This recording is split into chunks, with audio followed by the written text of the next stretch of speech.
नमस्कार। हमारा आज का टॉपिक है ब्रेस्ट कैंसर और आज इसके बारे में हम यहाँ पर जानेंगे। ब्रेस्ट कैंसर के कारण क्या होते हैं, इसके लक्षण क्या होते हैं, सिम्टम क्या होते हैं, डायग्नोसिस एंड ट्रीटमेंट क्या होता है। तो ब्रेस्ट कैंसर के बारे में जानने से पहले हम ब्रेस्ट की थोड़ी सी एनाटॉमी जान लेते हैं। तो ये ब्रेस्ट है, इसमें ये लोब्यूल हैं और ये जो डक्ट है, नली जैसी संरचनाएं हैं, ये क्या है, डक्ट हैं। और ये है निप्पल, और निप्पल के चारों ओर जो एरिया होता है ये कहलाता है एरियोला। तो इस तरह से यहाँ पे लोब्यूल में मिल्क जो प्रोड्यूस होता है वो डक्ट के द्वारा, निप्पल के द्वारा जाता है जब बेबी सक करता है, बच्चे ब्रेस्ट फीडिंग करते हैं, तो इस तरह से ही काम करता है। अब ब्रेस्ट कैंसर क्या है कि जो ब्रेस्ट की सेल्स हैं, ब्रेस्ट की सेल जो है वो एबनॉर्मली ग्रोथ करने लग जाएं और एक्सेसिव ग्रोथ करने लग जाएं तो वो ट्यूमर का रूप ले लेते हैं। तो इसमें ट्यूमर मेनली कहाँ पर होता है, ये जो लोब्यूल है इसमें और डक्ट है इसमें होता है। तो breast cancer is when breast cell mutate, breast cell क्या हो जाती हैं, म्यूटेट हो जाती हैं एंड बिकम कैंसरस सेल, और किस में बदल जाती हैं, कैंसर वाली सेल में बदल जाती हैं, that multiply and form tumour और कैंसर। तो ये जो सेल हैं ये बहुत ज़्यादा ओवर ग्रोथ होती हैं और क्या बना लेती हैं, ट्यूमर या कैंसर बना लेती हैं। Breast cancer cell begin inside the milk duct, जो हमने अभी देखा था कि ये डक्ट है, तो मिल्क डक्ट में और milk producing lobule of the breast, जो हमने अभी एनाटॉमी देखी जिसमें लोब्यूल हैं और डक्ट हैं, यहाँ पर होती हैं। The earliest form in Situ, इन सिटू का मतलब है एक ही जगह ब्रेस्ट वाले एरिया में ही ये सीमित रहती हैं, in situ. Is not life threatening, तो अर्लीस्ट फॉर्म में क्या होती हैं, ये इन सिटू होती हैं, इसलिए क्या होती हैं, लाइफ थ्रेटनिंग नहीं होती हैं। And can be detected in early stage, और शुरुआती अवस्था में ही इनका पता लग जाता है। Cancer cell can spread into nearby breast tissue, और जो आसपास के जो ब्रेस्ट टिश्यू हैं उसमें जब ये फैल जाती है, इन्वेजन हो जाता है, वहाँ पर एंटर कर जाती हैं, तो ये क्या बना लेती हैं, एक तरह से वहाँ पर प्रॉब्लम क्रिएट कर देती हैं और इसका रूप बढ़ जाता है। Invasive cancer can spread to nearby lymph node में भी जा सकता है और अदर ऑर्गन में भी जा सकता है। इसको हम क्या कहते हैं, मेटास्टेसाइज कहते हैं। जब जहाँ पर ट्यूमर है वहाँ से वो दूसरे ऑर्गन्स में स्प्रेड हो जाता है तो उसको हम बोलते हैं मेटास्टेसाइज। तो metastasis can be life threatening होता है और फैटल, बहुत ही ज़्यादा क्या होता है, घातक होता है मेटास्टेसिस। तो ये किस में होता है, इन्वेजिव कैंसर में, जो कि ब्रेस्ट को क्रॉस करके और ऑर्गन्स में चले जाते हैं। नेक्स्ट आता है टाइप ऑफ ब्रेस्ट कैंसर, कितने तरह का होता है ये, तो मेनली 4 तरह से होता है ये। डक्टल कार्सिनोमा इन सिटू, जो कि डक्ट में होता है और इन सिटू होता है, मतलब एक कन्फाइंड एरिया में होता है। दूसरा है इन्वेजिव इनफिल्ट्रेटिंग डक्टल कार्सिनोमा, ये डक्ट में होता है लेकिन इनफिल्ट्रेट कर जाता है, इन्वेजन हो जाता है कहाँ पर, और आगे के ब्रेस्ट टिश्यूज में। देन है इन्वेजिव लोब्यूलर कार्सिनोमा, जो लोब्यूल है उसमें होके और आगे और स्प्रेड हो जाता है।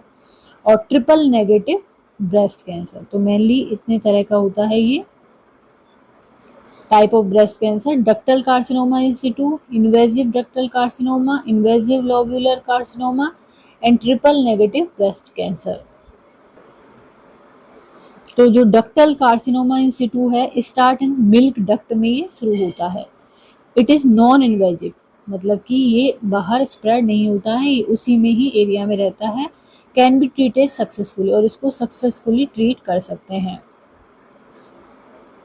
दूसरा है इन्वेजिव या infiltrating ductal carcinoma, this cancer start in the milk duct, milk duct में स्टार्ट होता है। It breaks through the wall of the duct, duct की वॉल को तोड़ देता है and invade the fatty tissues of the breast, और जो ब्रेस्ट के फैटी टिश्यूज है वहाँ पर पहुँच जाता है। It is the most common form, ज़्यादातर यही होता है। Accounting for 80% of invasive cases, यदि हम इन्वेजिव केसेस की बात करें जिनमें कि वो कैंसर फैलता है, तो 80% इसी तरह का होता है, इसको हम बोलते हैं invasive infiltrating ductal carcinoma. Then आता है इन्वेजिव लोब्यूलर कार्सिनोमा, जिसको शॉर्ट में हम बोलते हैं ILC। This cancer start in the lobule में स्टार्ट होता है but spread to the surrounding tissue और अदर बॉडी पार्ट्स में चला जाता है। Account for about 10% of invasive breast cancer में से 10% इसका होता है। देन आता है triple negative breast cancer. This type happens when the cancer cell don't have the right hormonal receptor. जो कैंसर सेल हैं उसमें जो हार्मोनल रिसेप्टर होते हैं वो राइट में नहीं हो। It make up about almost 15% of all breast cancer. जो पूरे ब्रेस्ट कैंसर हैं उसका 15% ये होते हैं। It can happen at any as but generally in women under 40। ज़्यादातर अंडर 40 जो वुमेन होती हैं उनमें ये होता है। और दूसरी बात यह है कि वुमेन में चांसेस ज़्यादा होते हैं ब्रेस्ट कैंसर के। ब्रेस्ट कैंसर के सब टाइप भी होते हैं। Health care provider classify breast cancer subtype by receptor cell status. कि जो रिसेप्टर सेल स्टेटस क्या है उसके हिसाब से। रिसेप्टर क्या होते हैं कि प्रोटीन मॉलिक्यूल होते हैं इन और ऑन सेल सरफेस। जो कैंसर सेल होती हैं उनकी सरफेस पे होते हैं या फिर उसके अंदर होते हैं। दे कैन अटैच और attach to certain substances in blood. ये क्या करते हैं, जो सर्टेन सबस्टेंसेज हैं ब्लड में उससे अटैच हो जाते हैं या उसकी तरफ अट्रैक्ट हो जाते हैं। Including hormone like estrogen and progesterone, जैसे कि क्या हार्मोन एस्ट्रोजन और progesterone. Estrogen and progesterone help cancer cells to grow. और ये एस्ट्रोजन और प्रोजेस्टेरोन जो हार्मोन है ये क्या करते हैं, कैंसर सेल को ग्रो करते हैं। तो ब्रेस्ट कैंसर सब टाइप में है ER पॉजिटिव। ये कौन से होते हैं, ब्रेस्ट कैंसर है एस्ट्रोजन रिसेप्टर होता है इसमें। PR पॉजिटिव मतलब प्रोजेस्टेरोन। ब्रेस्ट कैंसर है progesterone receptor. P4 progesterone, R4 receptor. तीसरा है HR पॉजिटिव ब्रेस्ट कैंसर है एस्ट्रोजन एंड प्रोजेस्टेरोन रिसेप्टर। इसमें दोनों तरह के होते हैं। HR negative breast cancer don't have estrogen और प्रोजेस्टेरोन रिसेप्टर। और HER2 पॉजिटिव ये होता है breast cancer which have higher than normal level of HER2 protein, जिसमें HER2 प्रोटीन नॉर्मल से ज़्यादा होती है। अब आते हैं ब्रेस्ट कैंसर के सिम्टम। तो ए ब्रेस्ट लंप और थिकनिंग ऑफन विदाउट पेन। जो ब्रेस्ट है उसमें लंप आने लग जाते हैं जो फील होते हैं जब ब्रेस्ट सेल्फ एग्जामिनेशन करते हैं। थिक हो जाती है वहाँ पर जो है त्वचा है या फिर जो लंप है उसकी वजह से क्या है थिकनेस आ जाती है। और ये ज़्यादातर विदाउट पेन होती है, दर्द नहीं होता है इनमें। चेंज इन साइज शेप और अपीयरेंस ऑफ द ब्रेस्ट। तो जिस तरह की ब्रेस्ट होती है उस तरह की ना होकर उसकी साइज चेंज हो गई या उसकी शेप चेंज हो गई या उसकी अपीयरेंस भी चेंज हो गई तो भी चांसेस होते हैं। देन डिम्पलिंग, रेडनेस और other changes in the skin. जो ब्रेस्ट की जो स्किन है उसमें डिम्पल टाइप होना, रेडनेस होना और भी स्किन में चेंज होना, थिक होना स्किन का, ये भी हो सकते हैं इसके लक्षण। Then changes in the nipple appearance में भी चेंज होना। Skin surrounding the nipple areola जो है निप्पल की सराउंडिंग वहाँ पे भी चेंज होना। एबनॉर्मल और bloody fluid from the nipple, nipple से कैसा खून जैसा फ्लूइड निकलना या एबनॉर्मल डिस्चार्ज निकलना। नेक्स्ट आते हैं स्टेजेस क्या होती हैं ब्रेस्ट कैंसर की। तो स्टेज 0 में क्या होता है, the disease is non invasive. Invasion नहीं होता है, जहाँ पर होती है वहीं रहती है। Meaning it has not spread from breast duct to other part of the breast.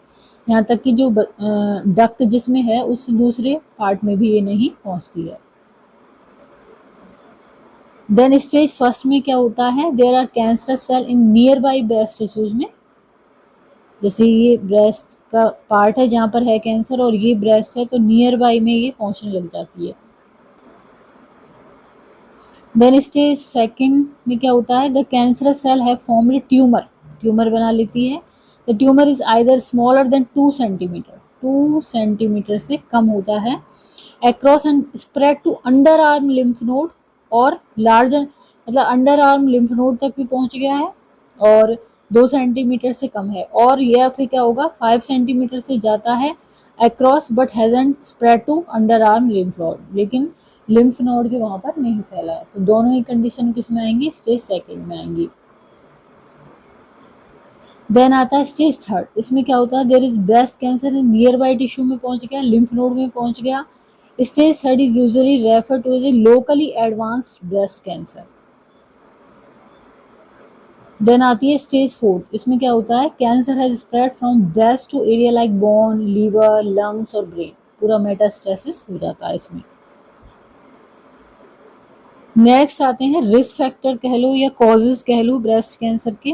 तो ये मेनली किस में है, वुमेन में, ओल्डर एज में ज़्यादा होते हैं इसके chances. History of breast cancer और benign non cancer breast disease की यदि किसी की हिस्ट्री हो तो उसमें हो सकता है।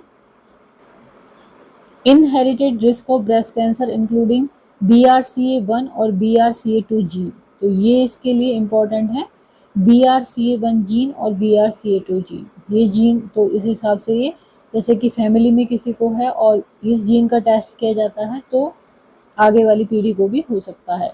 डेंस ब्रेस्ट टिश्यू हो यदि तो चांसेस हो जाते हैं। फिफ्थ रिस्क फैक्टर है a reproductive history that leads to more exposure to the estrogen hormone का ज़्यादा एक्सपोजर हुआ हो किसी भी वजह से तो भी ज़्यादा चांसेस होते हैं। Then menstruating at early age, यदि किसी फीमेल में मेंस्ट्रुएशन बहुत अर्ली स्टेज में स्टार्ट होता है तो रिस्क रहता है। Starting menopause at later stage, menopause की जो स्टेट है जिसमें कि मेंस्ट्रुएशन या पीरियड बंद हो जाता है उससे ज़्यादा एज हो गई है तो मेनोपॉज की तो भी होते हैं chances. Taking hormone therapy for symptom of menopause, जो मेनोपॉज के सिम्टम आ रहे हैं उसके लिए हार्मोन थेरेपी ले रही है यदि लेडी तो भी इसके चांसेस बढ़ जाते हैं। Radiation therapy to the breast और चेस्ट में कभी हिस्ट्री रही है कि रेडिएशन लिया है ब्रेस्ट में या चेस्ट में तो भी इसके चांसेस होते हैं। ओबेसिटी की कंडीशन में, ड्रिंकिंग अल्कोहल लेते हैं जो लेडीज उनमें। नेक्स्ट आता है डायग्नोसिस के लिए इसका सबसे जो पहला स्टेज होता है वो होता है ब्रेस्ट सेल्फ एग्जामिनेशन या physical exam including a clinical breast exam. This involves checking for any lump or anything else that seems unusual with the breast and armpit. तो जो वुमन है या फीमेल है वो अपनी खुद की एग्जामिनेशन खुद करे ब्रेस्ट की, जिसमें वो देखे कि उसको कोई लंप, गांठ या फिर कोई जैसे उसकी ब्रेस्ट है उससे अलग ब्रेस्ट दिखाई दे रही हैं, उसमें अपीयरेंस में चेंज दिखाई दे रहा है या ब्रेस्ट और या आर्मपिट में, तो ये एक डायग्नोसिस बनता है। देन मेडिकल हिस्ट्री रही है, कोई इमेजिंग टेस्ट जैसे कि मेमोग्राम किया जाता है इसमें, अल्ट्रासाउंड, MRI, इससे पता लगता है, ब्रेस्ट बायोप्सी से पता लगता है। इसके अलावा ब्लड केमिस्ट्री टेस्ट भी होते हैं जिसमें कि ब्लड में electrolyte, fat, protein, glucose, enzyme, इन सब का टेस्ट किया जाता है। कुछ स्पेसिफिक ब्लड केमिस्ट्री टेस्ट भी किए जाते हैं जैसे कि बेसिक मेटाबॉलिक पैनल और कॉम्प्रिहेंसिव मेटाबॉलिक पैनल और इलेक्ट्रोलाइट पैनल। इसके अलावा जेनेटिक टेस्ट किया जाता है for genetic changes, BRCA1, BRCA2 और TP53 जीन्स। इसके अलावा HER2 टेस्ट किया जाता है। HER2 क्या है, प्रोटीन है इन्वॉल्व विद सेल ग्रोथ के साथ जो इन्वॉल्व होता है। It is on the outside of all breast cell, जो ब्रेस्ट सेल है उसके बाहर की तरफ होता है ये। एंड एस्ट्रोजन और प्रोजेस्टेरॉन रिसेप्टर टेस्ट भी किया जाता है। This test measure the amount of estrogen and progesterone hormone receptor, cancer tissue में जो रिसेप्टर होते हैं एस्ट्रोजन के और प्रोजेस्टेरॉन के, इसका पता लगाता है। देन आता है ट्रीटमेंट ऑफ ब्रेस्ट कैंसर, तो इसमें मेनली सर्जरी की जाती है। मेस्टेक्टोमी क्या होता है, विच रिमूव द होल ब्रेस्ट, जिसमें पूरी ब्रेस्ट को ही सर्जरी करके हटा दिया जाता है, निकाल दिया जाता है। जबकि लंपेक्टोमी क्या होती है, इसमें remove the cancer in some normal tissue, जहाँ पर कैंसर है उस पार्ट को निकालेंगे और उसके आसपास जो नॉर्मल टिश्यू है उनको निकालेंगे, but not the breast itself, लेकिन पूरी ब्रेस्ट को नहीं निकालते हैं। देन रेडिएशन थेरेपी देते हैं, इसमें कीमोथेरेपी देते हैं, हार्मोन थेरेपी देते हैं which block cancer cell from getting the hormone they need to grow. तो इस हार्मोनल थेरेपी में क्या होता है, कैंसर सेल को जो हार्मोन मिलने चाहिए ग्रो के लिए उनको ये ब्लॉक कर देता है। इसके अलावा टारगेटेड थेरेपी दी जाती है विच यूजेस ड्रग और other substances that attack specific cancer cell, target किया जाता है स्पेसिफिक कैंसर सेल को with less harm to normal cell, जिससे कि जो नॉर्मल सेल है उसके पास उनको कम से कम हानि पहुंचे। देन इम्यूनोथेरेपी दी जाती है अब जो कैंसर्स का ट्रीटमेंट दिया जाता है उसका साइड इफेक्ट बहुत ज़्यादा होता है। Common chemotherapy and radiation therapy side effect होते हैं, जैसे fatigue, nausea, vomiting. Targeted therapy, immunotherapy, hormone therapy के भी साइड इफेक्ट होते हैं, जैसे कि गैस्ट्रो इंटेस्टाइनल इश्यूज होते हैं with constipation and diarrhoea. Then complication क्या होती है ब्रेस्ट कैंसर की? द मोस्ट सिग्निफिकेंट कॉम्प्लिकेशन होती है इसकी metastatic breast cancer. Breast cancer that spread to other area of body including brain, bone, liver and lung, जो कि मेटास्टेसिस हो जाता है और यहाँ तक पहुंच जाता है, ब्रेन तक भी, बोन तक भी, लीवर और लंग तक। अब ब्रेस्ट कैंसर को प्रिवेंशन के लिए, ब्रेस्ट कैंसर की से बचाव हो ही ना उसके लिए क्या करना चाहिए? कंट्रोल वेट, स्टे एक्टिव रहना चाहिए, लिम और लिमिट और स्किप अल्कोहल स्किप करनी चाहिए, breast feeding, limit hormone therapy for menopause और गेट स्क्रीन, बीएससी जो ब्रेस्ट सेल्फ एग्जामिनेशन है वो करना चाहिए।